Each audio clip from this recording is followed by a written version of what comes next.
Hi guys, welcome back to yet another banger. When you hear that sound, you already know what it is. This is our entertainment where I see and I report back. Today I come back with juicy details. Stay tuned and settle in. Remember to like, comment, and subscribe. We're talking about season 17 of The Real Housewives of Atlanta.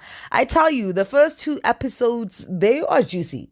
They're nice. I'm really enjoying it. But before I start speaking about the cast and how everything is brought together, I need to bring Auntie Cynthia to the front.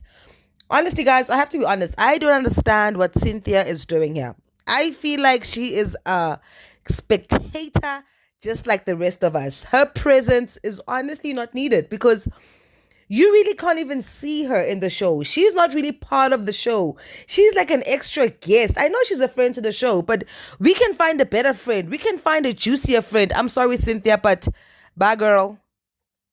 Portia. Being a Real Housewives OG fan, I have to say I've always loved Portia. I've always had a soft spot for her because she's always been outspoken, bubbly herself. But this season, there's a but. There is honestly a but. And to think that she's one of the OGs, I'm really not so much of a fan of her this season. I feel like she's moving funny, and we're about to discover why I have this feeling. When it comes to Phaedra, I don't want her on the Real Housewives of Atlanta, and I'll tell you why. For the mere fact that Phaedra is an attorney or a lawyer, and she's so educated, she really does like playing like she's a clown. All these funny faces just that she'd be doing, these funny phrases that she's saying, it's like, girl, you're a woman of intellect. Sound and speak as one.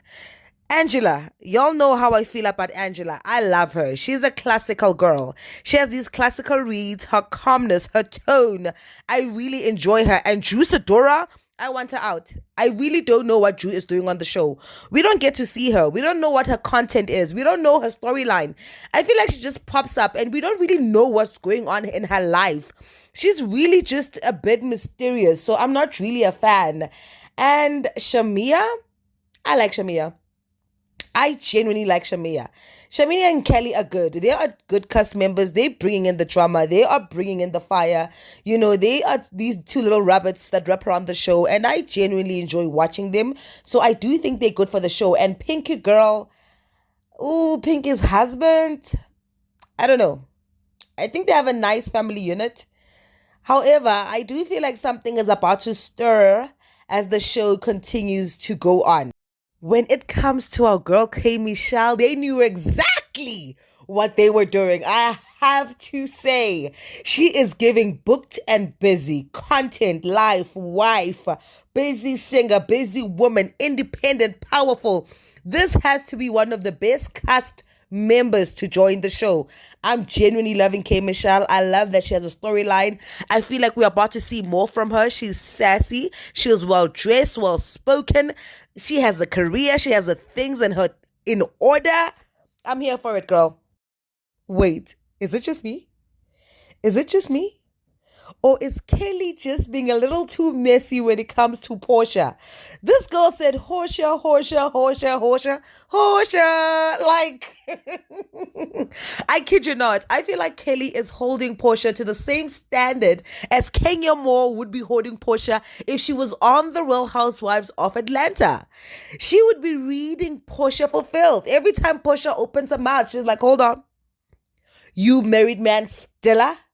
You married man Data? She doesn't even give her room to breathe. Whew. So much is happening, and this is season 17 of The Real Housewives of Atlanta. Guys, thank you so much for tuning in. This is our entertainment. Remember to like, comment, and subscribe. See you on another one.